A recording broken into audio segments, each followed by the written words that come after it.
Impact academy के online platform पे आप सभी का स्वागत है। हमारी जो सीरीज चल रही थी एक्सरसाइज की, ये हमारा उसमें नेक्स्ट वीडियो है। ठीक है, तो उम्मीद करता हूँ आपने पीछे की एक्सरसाइजेज को प्रैक्टिस कर लिया होगा और पूरी थ्योरी को पढ़ लिया होगा। आगे के क्वेश्चंस हम देखते हैं। आज का जो हमारा टॉपिक रहेगा वो रहेगा नेटवर्क से संबंधित है। ठीक है, उससे संबंधित ये सवाल रहेंगे आपके सारे के सारे नेटवर्क से। देखिए पहला क्वेश्चन क्या है। एक कनेक्शन रहित अविश्वस्त परिवहन प्रोटोकॉल है। ठीक है, यहाँ पे देखो आपको वर्डिंग पे ध्यान देना है। क्या लिखा हुआ है? कनेक्शन रहित। यानी कि देखो अब इस सवाल को आपको कैसे करना है, आपको ध्यान रखना है कि यहाँ पे बात होती है दो चीजों की। एक होता है टीसीपी और एक होता है यूडीपी। ठीक है, टीसीपी होता है ट्रांसमिशन कंट्रोल प्रोटोकॉल। एक बार थोड़ा कर लेते हैं, इससे क्या होगा कि आप इस तरह के कोई भी सवाल आएंगे तो उनको कर पाओगे। Transmission control protocol. ठीक है, और यूडीपी होता है यूजर डाटाग्राम प्रोटोकॉल।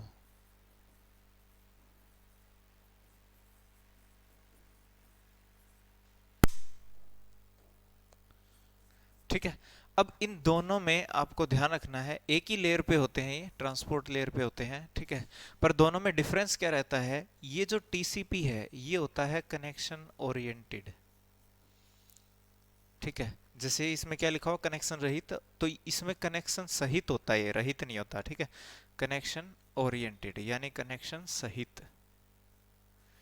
और ये होता है कनेक्शन लेस यानी कनेक्शन रहित।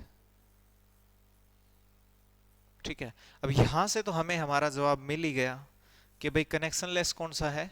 यूडीपी। ठीक है, यूजर डायग्राम नहीं है, डाटाग्राम है। ठीक है, यूजर डाटाग्राम। अच्छा, अब और भी क्या पूछ सकते हैं इससे? अब ये भी कह सकते हैं कि कनेक्शन ओरिएंटेड है, कनेक्शन लेस इनमें से कौन सा है? तो ये ध्यान रखना आपको, टीसीपी है वो कनेक्शन ओरिएंटेड है और ये कनेक्शन लेस है। कनेक्शन ये सहित है, ये रहित है। इसके अलावा ये भी पूछ सकते हैं कि ऐसा कौन सा है जिसमें फीडबैक जरूरी होता है।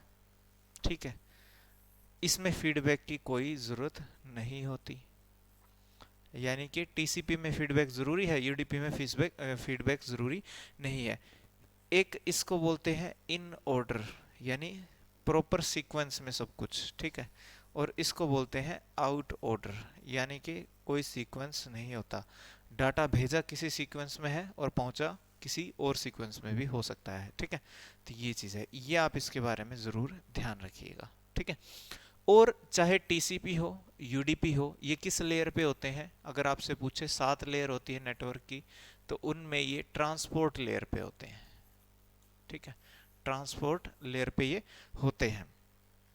ठीक है, और यहां पे डाटा को सेगमेंट कहा जाता है, ये भी आप जरूर ध्यान रखिएगा। यानी इस लेयर पे क्या बोला जाता है? सेगमेंट। तो इन लेयरों के बारे में जो है हम हमारी थ्योरी की जो हमारी क्लास थी नेटवर्क की, उसमें हमने पूरा डिटेल में पढ़ा है। अगर आपने वो मिस कर दिया है या ध्यान नहीं है, आपने स्किप कर दिया, तो आप पीछे जाकर आप उस वीडियो को जरूर देखिएगा जिसमें इन लेयरों के बारे में पूरा बताया गया है। टोटल 7 लेयर है। ट्रांसपोर्ट लेयर, इसकी जो अपना ओएसआई मॉडल होता है, इसमें 7 लेयर होते हैं। सारे की सारी लेयर के बारे में बताया है, तो वहाँ पे ये भी सब बताया गया है। ठीक है, तो यहाँ पे क्या रहेगा हमारा? यूडीपी कनेक्शन रहित, और होता कनेक्शन सहित फिर हो जाता हमारा टीसीपी आईपी।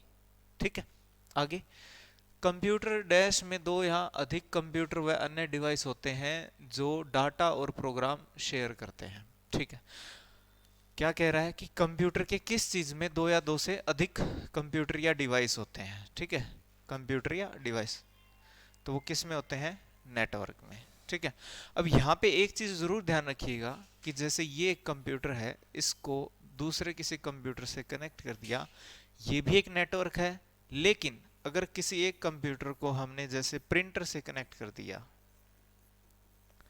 ठीक है, या स्पीकर से कनेक्ट कर दिया, ये एक डिवाइस है जो कि कनेक्ट है इस कंप्यूटर से, तो ये भी एक नेटवर्क है।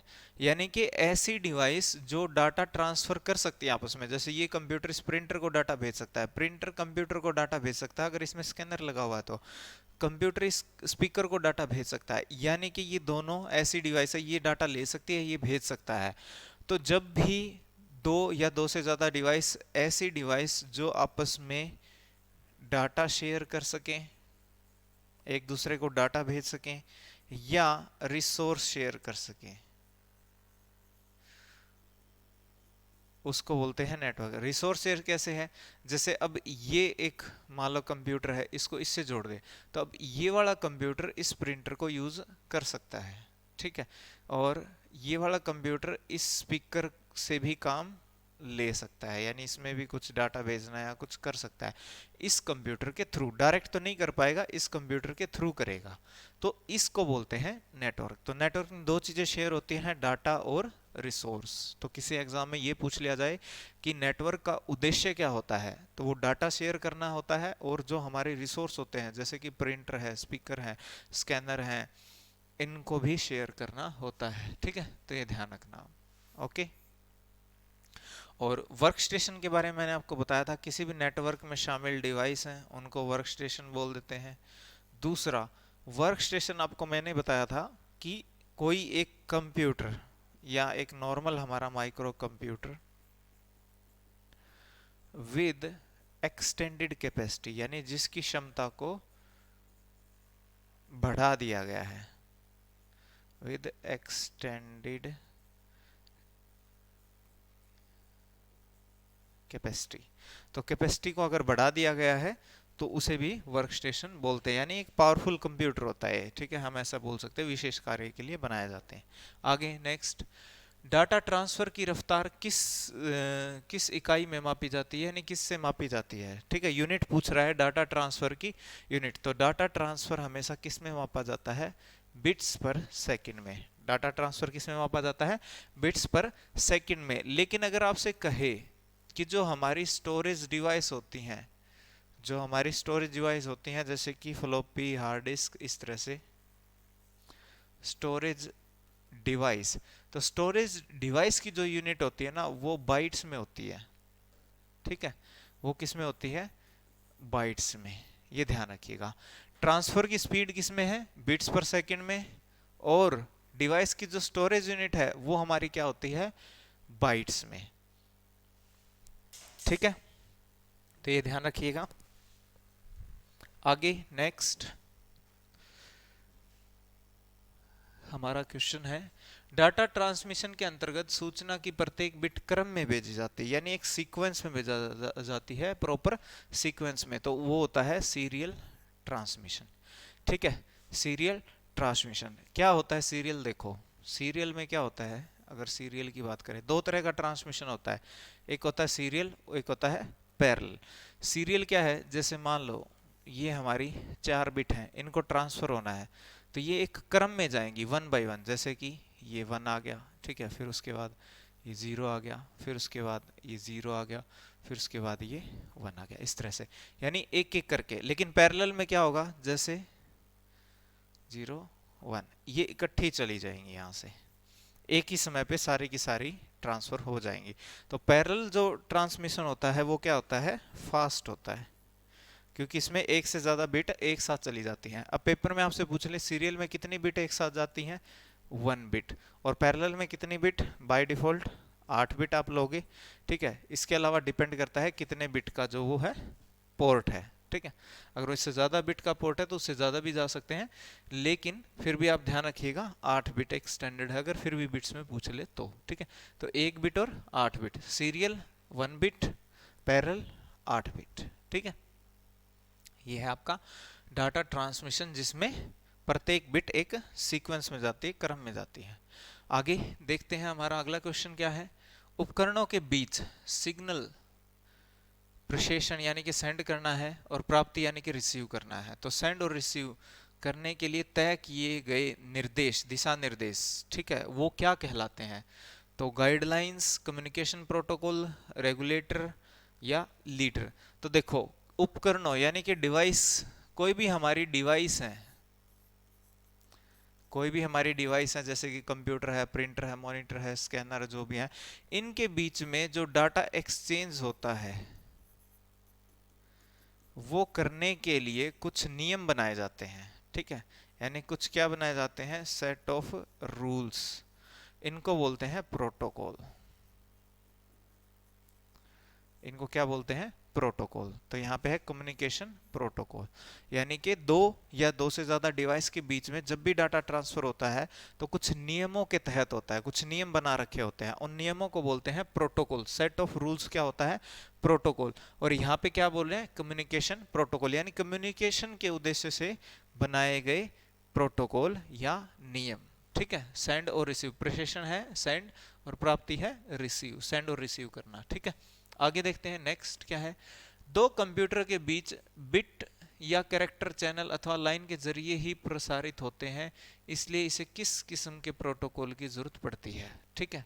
अब यहाँ पे देखो जिक्र क्या आ गया, लाइन का जिक्र आ गया, चैनल का, लाइन का जिक्र आ गया।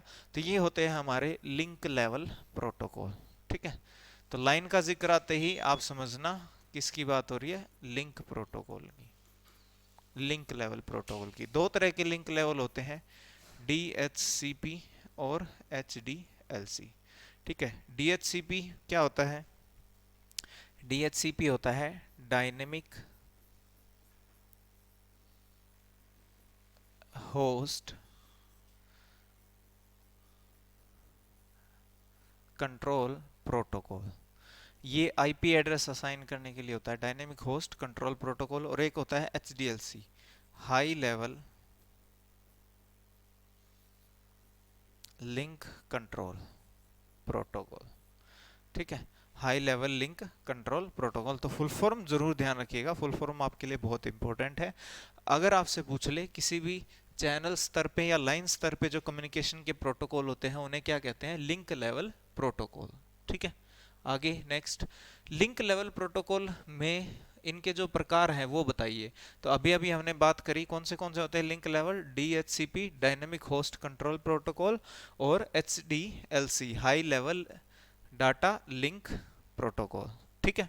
आगे, किस पद्धति में किस पद्धति में कम्युनिकेशन चैनल एक दिशा में प्रयुक्त होता है, यानी सिंगल डायरेक्शन होता है, सिर्फ एक ही दिशा में डाटा ट्रांसफर होगा।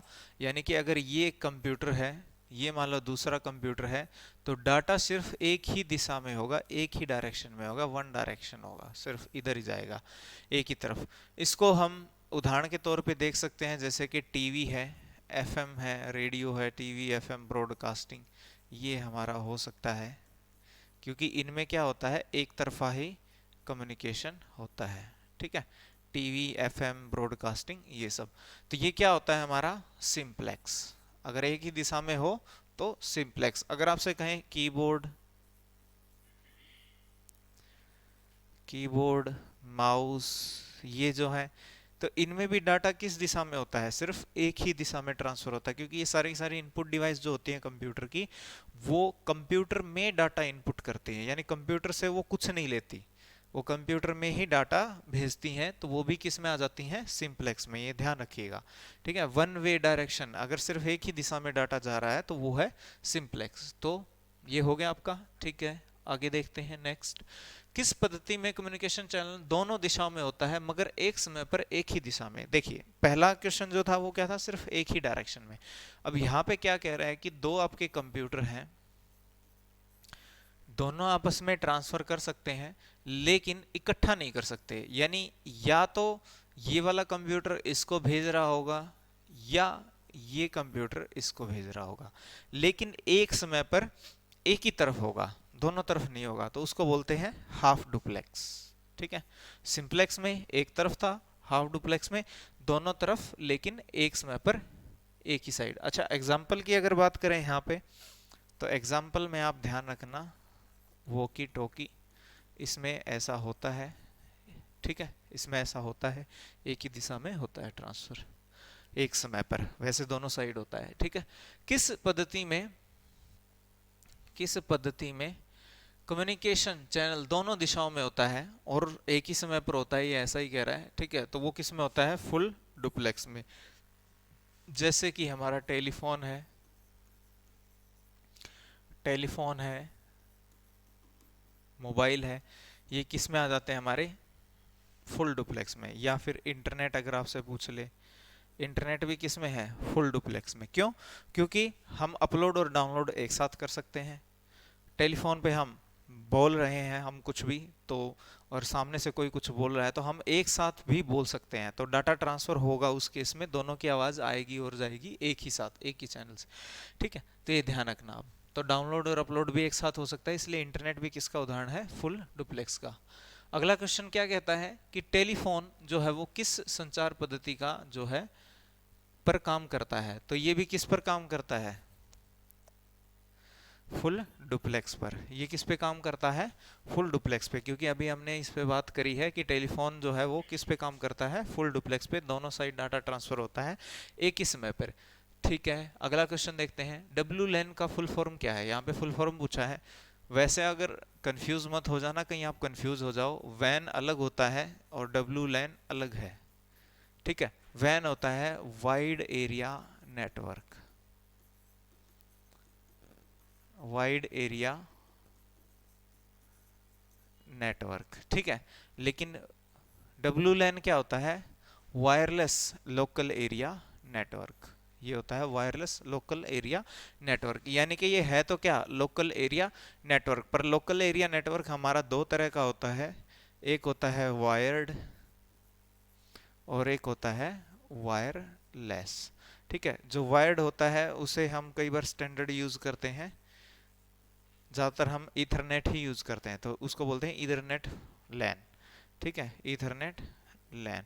और वायरलेस में हम यूज करते हैं wifi, wireless Fidelity wifi technology हम यूज करते हैं वायरलेस तरीके से कम्युनिकेशन बनाने के लिए। तो वायरलेस तरीके से अगर बना है एक हमारा छोटा नेटवर्क, यानी लगभग 100 से 300 मीटर के बीच में ऐसे आसपास में बना है एक नेटवर्क, तो उसको बोलते हैं डब्ल्यू लैन।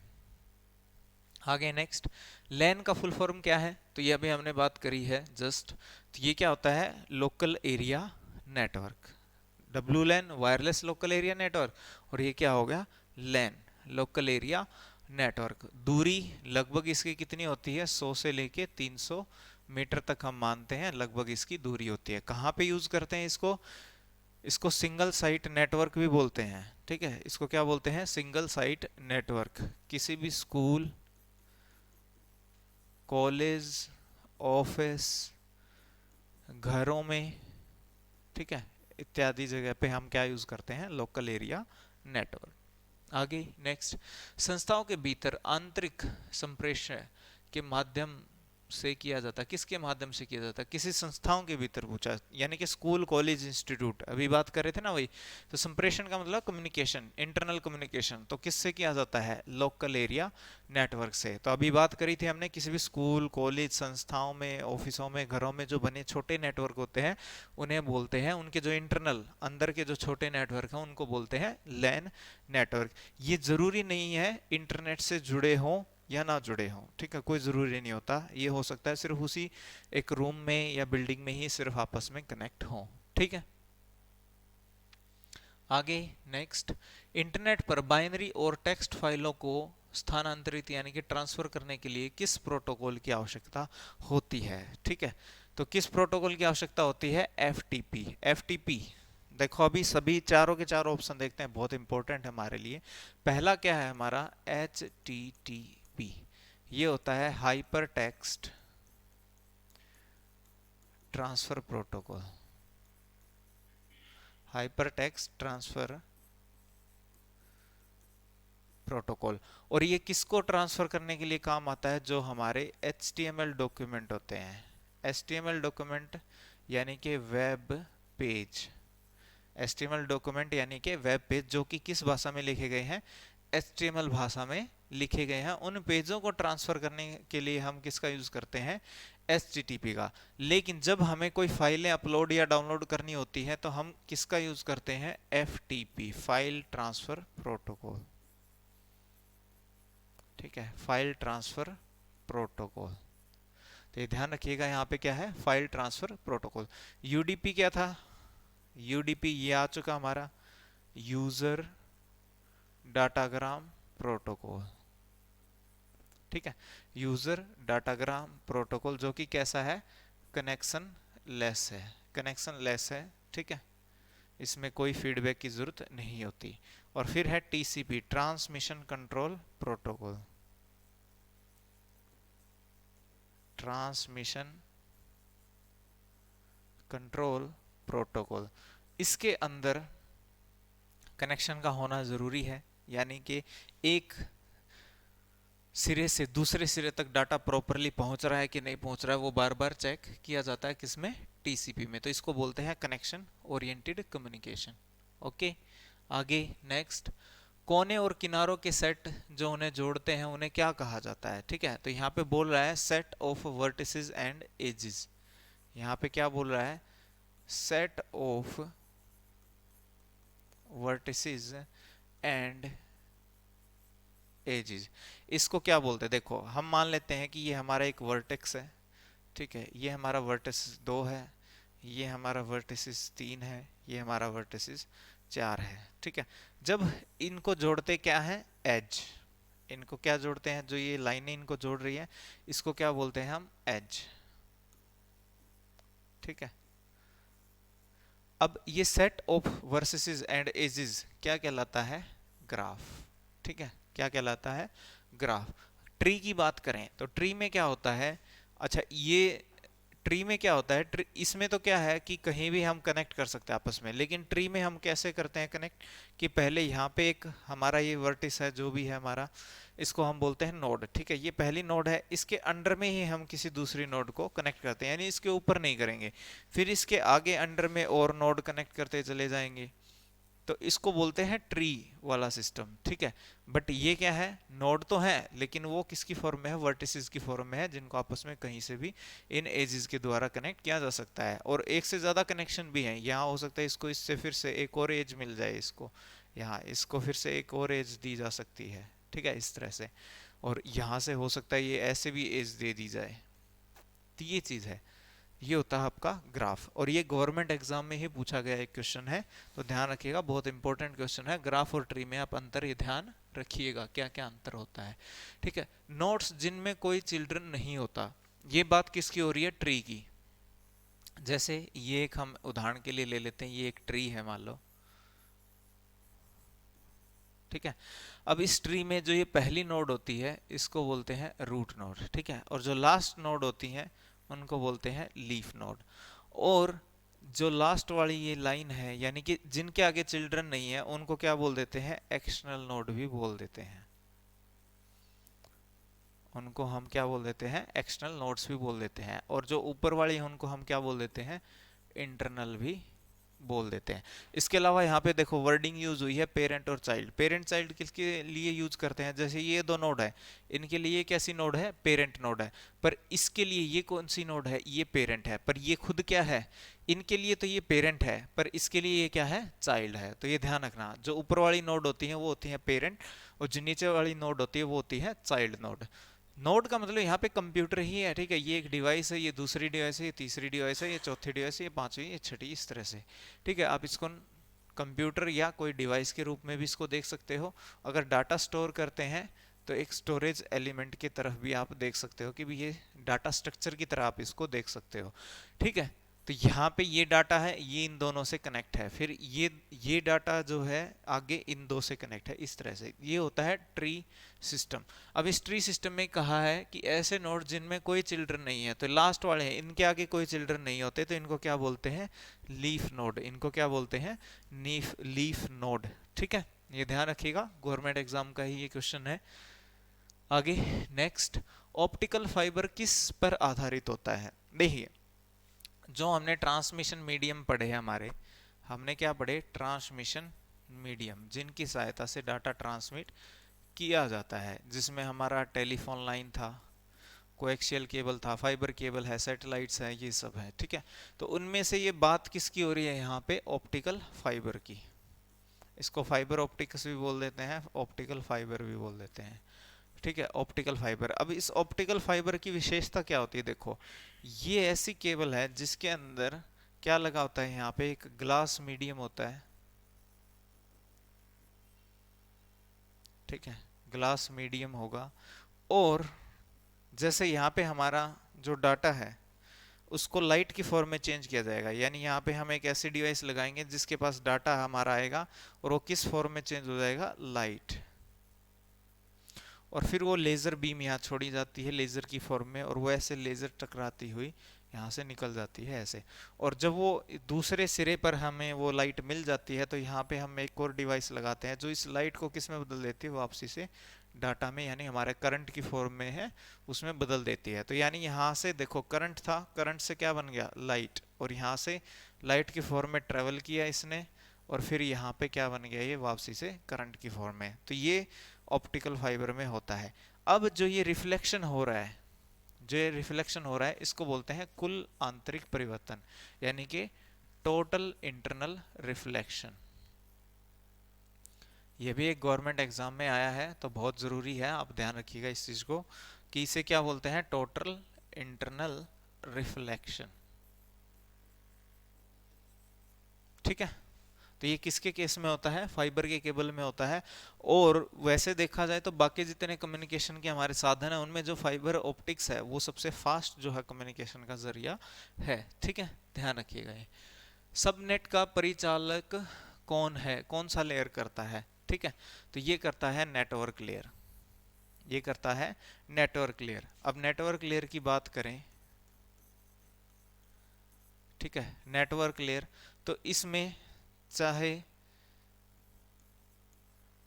सबनेट हो चाहे सुपरनेट हो, ये इसी के काम है। चाहे सबनेट हो सुपरनेट हो, ये इसी के काम है। और जो हमारे पैकेट होते हैं यानी आईपी पैकेट, वो भी इसी लेयर का काम है, पैकेट्स को एक जगह से दूसरी जगह पे लेके जाना, इंटरनेट प्रोटोकॉल एड्रेस वाले पैकेट्स को। ठीक है, अब सबनेट और सुपरनेट है क्या, यहाँ तो हमारा आंसर मिल गया हमें, नेटवर्क लेयर पे होता है। पर ये सबनेट क्या होता है और सुपरनेट क्या होता है, देखो ये मान लो हमारा एक नेटवर्क है, ठीक है, हम मान लेते हैं ये हमारा क्या है, एक नेटवर्क है। अब इस नेटवर्क को छोटे टुकड़ों में बांटना, जैसे इसको अलग कर दिया, इसको अलग कर दिया, ठीक है, इनको अलग कर दिया इस तरह से, तो इनको छोटे टुकड़ों में बांटना क्या कहलाता है, सबनेट। ठीक है, सबनेट, ये छोटे छोटे क्या हो गए, सबनेट। और अब अगर मान लो ये एक छोटा नेटवर्क अलग है, ये एक दूसरा नेटवर्क है, अब इन दोनों को जोड़ दें तो ये क्या बन जाएगा, एक बड़ा नेटवर्क, तो उसको बोलते हैं सुपरनेट। ठीक है, सुपर नेटवर्क और सब नेटवर्क, सुपर नेटवर्क और सब नेटवर्क कौन सी लेयर मदद करती है बनाने में, नेटवर्क लेयर। ठीक है, अब लिंक लेवल अगर बात करें तो कौन सी होती है, डाटा लिंक लेयर। जो ट्रांसमिशन हमारे मीडियम होते हैं जिनसे डाटा ट्रांसफर होता है वो किस में आते हैं, फिजिकल लेयर में। और ट्रांसपोर्ट लेयर में हमारा क्या था, टीसीपी और यूडीपी। इसको बोलते हैं कि एक सिरे से दूसरे सिरे तक, यानी one end to end delivery जो है वो कौन जिम्मेदार होता है, रिस्पॉन्सिबल होता है इसके लिए, ट्रांसपोर्ट लेयर। और टीसीपी यूडीपी कहाँ पे होते हैं, हमारे ट्रांसपोर्ट लेयर पे। हाँ, और एक चीज और ध्यान रखना, जो डाटा होता है वो यहाँ पे होता है सेगमेंट, जो डाटा होता है यहां पे होता है सेगमेंट, यहां पे होता है पैकेट। ठीक है, और यहां पे होता है बिट, यहां पे होता है क्या, रो बिट्स बोल सकते हैं, कई सारी बिट होती है। और डाटा लिंक लेयर पे क्या होता है, फ्रेम। ये बहुत इंपॉर्टेंट है, आप ध्यान रखिएगा। ठीक है, आगे बढ़ते हैं, नेक्स्ट। दूसरे अंत तक कमांड पास हो रहा है, यह निश्चित करने के लिए कौन सा प्रोटोकॉल उत्तरदायी होता है। यानी कि यहाँ पे देखा जा रहा है कि एक सिरे से दूसरे सिरे तक डाटा प्रॉपरली पहुंच रहा है कि नहीं पहुंच रहा है, तो ये जिम्मेदारी कौन लेता है, टीसीपी, क्योंकि ये कैसा है, कनेक्शन ओरिएंटेड है। हम बात कर चुके इस चीज की, ये क्या है, कनेक्शन ओरिएंटेड है। अब यूडीपी में कोई सुनिश्चित नहीं होता कि डाटा पहुंच रहा है कि नहीं पहुंच रहा है, क्योंकि ये कनेक्शन ओरिएंटेड नहीं है। ठीक है, आगे, मेन फ्रेम या सुपर कंप्यूटर में एक्सेस के लिए यूजर किसका उपयोग करते हैं। ठीक है भाई, आपको मान के चलो कि ये हमारा एक कंप्यूटर है, ठीक है, ये हम है, और यहाँ पे एक हमारा सर्वर रखा है ये, ठीक है, ये एक हमारा मेन सर्वर रखा हुआ है, मेन फ्रेम है या सुपर कंप्यूटर है। अब हमें इस कंप्यूटर से कोई काम लेना है तो हम किसकी सहायता से ले सकते हैं, इसका काम हम ले सकते हैं टर्मिनल की सहायता से।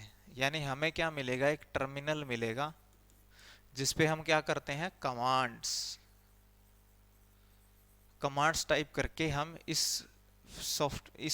जो कंप्यूटर है हमारा उसके ऊपर जो हमें जगह मिली है, एरिया मिला है जिस पे हम काम कर सकते हैं, इससे काम ले सकते हैं, तो उस जगह को एक्सेस हम कर सकते हैं टर्मिनल से। और टर्मिनल पे हम कमांड्स लिखते हैं और उन कमांड के थ्रू हम इस सर्वर से बात करते हैं, यानी इससे काम लेते हैं। ठीक है, तो ये ध्यान रखिएगा, कभी भी सर्वर का या सुपर कंप्यूटर का, मेन फ्रेम का, इन सबको एक्सेस करते हैं हम किसकी सहायता से? टर्मिनल की सहायता से। ठीक है, आगे नेक्स्ट, पर्सनल कंप्यूटर डैश बनाने के लिए कनेक्ट किए जा सकते हैं। भाई पर्सनल कंप्यूटर एक दूसरे से कनेक्ट किए जा सकते हैं, क्या बनाने के लिए? एक सर्वर नेटवर्क बनाने के लिए। ठीक है, क्या बनाने के लिए? नेटवर्क बनाने के लिए एक दूसरे से कनेक्ट किए जा सकते हैं। ठीक है, ताकि वो एक दूसरे को डाटा भेज पाए और रिसोर्स भी शेयर कर पाए। टिपिकल नेटवर्क में सबसे महत्वपूर्ण या शक्तिशाली कंप्यूटर कौन सा होता है? ये कह रहा है कि अगर कोई नेटवर्क बना हुआ है, दो या दो से ज्यादा कंप्यूटर आपस में जुड़े हुए हैं और उनमें से कोई एक कंप्यूटर ज्यादा शक्तिशाली है, यानी एक के पास परमिशंस ज्यादा है, पावर ज्यादा है, तो उसको बोलते हैं नेटवर्क। सबसे महत्वपूर्ण क्या होता है? Network server. वो क्या होता है? Network server. ठीक है, सबसे मेन पावरफुल शक्तिशाली होता है नेटवर्क सर्वर। बड़े पैमाने पर भौगोलिक क्षेत्र पर फैले हुए ऑफिस, लैन एक कॉर्पोरेट के डैश के उपयोग से कनेक्ट किए जा सकते हैं। तो बड़े, अगर देखो बड़े पैमाने पर आ जाए ना, बड़े पैमाने पर भौगोलिक क्षेत्र है, तो वो क्या होता है? वैन, wireless area, wide area network, wide area network. तो छोटे छोटे जो लैन हमारे कॉर्पोरेट ऑफिस में बने हुए हैं, उनको हम बड़े स्तर पर अगर हमें उसे जोड़ना है तो उसे बोलेंगे वैन, वाइड एरिया नेटवर्क। ठीक है, आगे, निम्नलिखित में से कौन सा एक छोटा सिंगल साइट नेटवर्क है? तो इसकी हम बात कर चुके हैं। सिंगल साइट नेटवर्क हम किसको बोलते हैं? लैन को। ठीक है, लोकल एरिया नेटवर्क को। रैम क्या होता है? रैंडम एक्सेस मेमोरी, ये तो स्टोरेज यूनिट है। डीएसएल क्या होता है? डिजिटल सब्सक्राइबर लाइन, ये होता है डिजिटल सब्सक्राइबर लाइन। यानी हम जो इंटरनेट कनेक्शन वगैरह लेते हैं तो स्पेशल केबल हमारे घर तक बिछाई जाती है, उसे डीएसएल केबल बोलते हैं। ठीक है, डिजिटल सब्सक्राइबर लाइन। यूएसबी क्या होता है? यूनिवर्सल सीरियल बस। ये एक पोर्ट होता है जो मल्टीपल डिवाइस को आपस में कनेक्ट करता है। ठीक है, मल्टीपल डिवाइस को आपस में कनेक्ट करता है। और फादर ऑफ यूएसबी किसे कहते हैं? अजय भाट को, अजय वी भाट को बोलते हैं फादर ऑफ यूएसबी, क्योंकि इन्होंने यूएसबी को बनाया था। विश्व का प्रथम जो है नेटवर्क किसे माना जाता है? यानी दुनिया का जो पहला नेटवर्क है वो हम किसे मानते हैं? वो मानते हैं अर्पानेट को। ठीक है, और ये जो अर्पानेट है ये कब बना था? 1969 में बना था। और ये किसने बनाया था? यूएस आर्मी की एक एजेंसी ने बनाया था, यूएस आर्मी। ठीक है, उसका एक ये हिस्सा था अर्पानेट। और यही अर्पानेट है जिसके अंदर बहुत सारी खोज हुई है, यानी कि पहला वायरस जो है क्रीपर, उसकी खोज भी यहीं पर हुई, ईमेल की खोज भी यहीं पर हुई, इंटरनेट का जन्म भी यहीं पर हुआ है, और इंटरनेट का जन्म भी यहीं पर हुआ है। इंटरनेट को बोलते हैं टीसीपी और आईपी का जन्म। ठीक है, वो भी अर्पानेट में ही हुआ है। और नेटवर्क की शुरुआत भी कहाँ हुई है? अर्पानेट में ही हुई है। ठीक है, तो अर्पानेट बहुत विशेष है, आपको ध्यान रखना है। आगे नेक्स्ट, प्रथम नेटवर्क जिससे इंटरनेट की नींव पड़ी। तो इंटरनेट की नींव किससे पड़ी थी? अर्पानेट से, क्योंकि पहले क्या आया हमारा? Computer network. देखिए, पहले क्या आया हमारा? Computer network. और ये कब आया था? 1969 में। फिर आया हमारा इंटरनेट। इंटरनेट कब आया? 1983 में, जिसे हमने क्या बोला? TCP IP. ठीक है, इसकी खोज किसने की थी? विंड सर्फ ने, इसीलिए उनको बोलते हैं फादर ऑफ इंटरनेट। फिर वर्ल्ड वाइड वेब और इंटरनेट ब्राउजर और HTML, ये सारी हमारी कब आई? 1989 से लेके 1991 के आसपास ये सारी चीजें आई। ठीक है, तो ये तारीखें आप ध्यान रखिएगा, सारी की सारी बहुत इंपॉर्टेंट है। ठीक है, तो इंटरनेट की शुरुआत से रिलेटेड है। आगे नेक्स्ट, एक डैश सेंट्रल कंप्यूटर। डैश एक सेंट्रल कंप्यूटर है जो बहुत से पीसी, वर्कस्टेशन, अन्य कंप्यूटरों के लिए डाटा व प्रोग्राम को होल्ड करता है। तो क्या होता है? सर्वर हमारा क्या होता है? एक सेंट्रल कंप्यूटर भी इसको हम बोलते देते हैं, मेन कंप्यूटर। ठीक है, एक डैश नियमों का सेट है, तो नियमों का सेट क्या होता है? प्रोटोकॉल। ठीक है, नियमों का सेट क्या होता है? प्रोटोकॉल। और डोमेन क्या होता है? किसी भी वेबसाइट का नाम, किसी भी वेबसाइट का एक जो उसको नाम दिया जाता है उसे क्या बोलते हैं? डोमेन। ठीक है। रिसोर्स लोकेटर एक होता है URL, यूनिफॉर्म रिसोर्स लोकेटर। ये क्या होता है? इस वेबसाइट का लिंक। ये क्या होता है? इसका लिंक। तो ये ध्यान रखना, किसी भी इंटरनेट पर रखे डॉक्यूमेंट का लिंक क्या कहलाता है? URL, uniform resource locator. ठीक है। और किसी भी वेबसाइट का नाम क्या कहलाता है? Domain name. जैसे कि गूगल है, google.com है, microsoft.com है, इस तरह से वो उस वेबसाइट के क्या होते हैं? नाम होते हैं। ठीक है। और प्रोटोकॉल होता है सेट ऑफ रूल्स। जब एक डिवाइस दूसरे डिवाइस को डाटा भेजेगी तो उनके बीच में जो नियमों का सेट होता है वो होता है प्रोटोकॉल। ठीक है। आगे टर्मिनल क्या होता है? अभी हमने बात करी थी ना, टर्मिनल क्या होता है? जब हमें किसी सर्वर से, मेन फ्रेम से या सुपर कंप्यूटर से कुछ काम लेना है तो हम किसकी सहायता से लेते हैं? टर्मिनल की सहायता से लेते हैं। तो टर्मिनल क्या है यहाँ पे? वह बिंदु जिस स्थान पर डाटा कंप्यूटर में प्रवेश करता है या निकलता है। यानी टर्मिनल क्या था उस सुपर कंप्यूटर या मेन फ्रेम के लिए? एक ऐसा पॉइंट जहां से उस कंप्यूटर में डाटा एंटर किया जा सकता है या उससे डाटा निकाला जा सकता है। ठीक है। आगे नेक्स्ट, उस नेटवर्क टोपोलॉजी को क्या बोलेंगे जिसमें प्रत्येक संभावित नोड में द्विदिशीय कड़ियां होती है, यानी दोनों तरफ से जुड़ा हुआ होता है। देखिए ये बात हो रही है किसकी? मैश की। यहाँ पे किसकी बात हो रही है? मैश की। लेकिन बाकी ऑप्शंस पे अगर देखें कि जैसे रिंग होता है, रिंग में क्या होता है? Circular arrangement. जैसे ये एक डिवाइस है, ये दूसरी डिवाइस से जुड़ा हुआ है, ये तीसरी डिवाइस से है, और ये फिर लास्ट में यहाँ पे कनेक्ट कर दिया इस तरह से। ठीक है। तो सर्कुलर अगर अरेंजमेंट है तो वो होता है रिंग, और इसमें वही कंप्यूटर डाटा भेज सकता है जिसके पास क्या होता है? टोकन। ठीक है, जिसके पास क्या होता है? टोकन। दूसरा हमारा है स्टार। स्टार में क्या होता है? ऐसे सर्कुलर की बजाय क्या कर देते हैं कि बीच में एक डिवाइस रख देते हैं। वो हब हो सकता है, वो स्विच भी हो सकता है, यानी सेंटर में क्या रख देते हैं? एक डिवाइस, और इन सभी कंप्यूटर को उस डिवाइस से जोड़ा जाता है। ठीक है। उसके बाद फिर आता है ट्री। ट्री में क्या होता है? हम रूल बना लेते हैं कि ये जैसे ये कंप्यूटर है तो दूसरा यहाँ पे कनेक्ट करेंगे, तीसरा यहाँ पे कनेक्ट करेंगे, चौथा यहाँ पे, पांचवा यहाँ पे, छठा यहाँ पे, सातवां यहाँ पे, आठवां जैसे यहाँ पे कर दिया, नौवां यहाँ पे कर दिया। यानी हम अब ऊपर वाले से कुछ कनेक्ट नहीं करेंगे, अब इससे आगे ज़्यादा इधर कुछ और कनेक्ट नहीं करेंगे, बस आगे चलते चले जाएंगे। तो ये ट्री की फॉर्म में बढ़ता रहता है। ठीक है। तो इसको बोलते हैं हायरार्किकल ऑर्डर। अगर दिया हो पेपर में कि सेंट्रल, ये सर्कुलर अरेंजमेंट क्या कहलाता है? रिंग। द्विदिशीय कड़ियों वाला क्या होता है? मैश। मैश में क्या होता है? सारे आपस में कनेक्ट होते हैं दोनों दिशाओं में, यानी सारे के सारे आपस में कनेक्ट, ऐसे सभी एक दूसरे से कनेक्ट होते हैं। ठीक है। ट्री के अंदर होगा हायरार्किकल ऑर्डर। ठीक है। इसमें सारे इस तरह से होंगे। स्टार का मैंने आपको बता दिया। स्टार में क्या होगा? सेंटर में एक डिवाइस होगी और उससे सारे जुड़े होंगे। अगर पूछ लिया जाए हाइब्रिड क्या होता है? जब इन दो या दो से ज्यादा टोपोलॉजी को हम मिक्सचर कर देते हैं, इनको मिक्सअप कर देते हैं, तो वो बन जाती है हमारी हाइब्रिड। ठीक है, उसे बोलते हैं हाइब्रिड टोपोलॉजी। और ये टोपोलॉजी है क्या? वैसे टोपोलॉजी होता है अरेंजमेंट। भी दो या दो से ज्यादा कंप्यूटर को हम कैसे अरेंज करके रखेंगे, कौन किसको डाटा भेजेगा, कौन किसके से कनेक्ट होगा, इस तरह से उनके जो अरेंजमेंट होता है उसको बोलते हैं टोपोलॉजी। ठीक है। तो ये थे हमारे जो नेटवर्क से रिलेटेड थे क्वेश्चंस, उससे रिलेटेड एक्सरसाइज हमने कर ली। इंपॉर्टेंट क्वेश्चंस हमने किए और उनसे जुड़ी हुई बातें भी देखी, जो इंपॉर्टेंट चीज़ें हैं जो आपको ध्यान रखनी है वो भी हमने डिस्कस करी।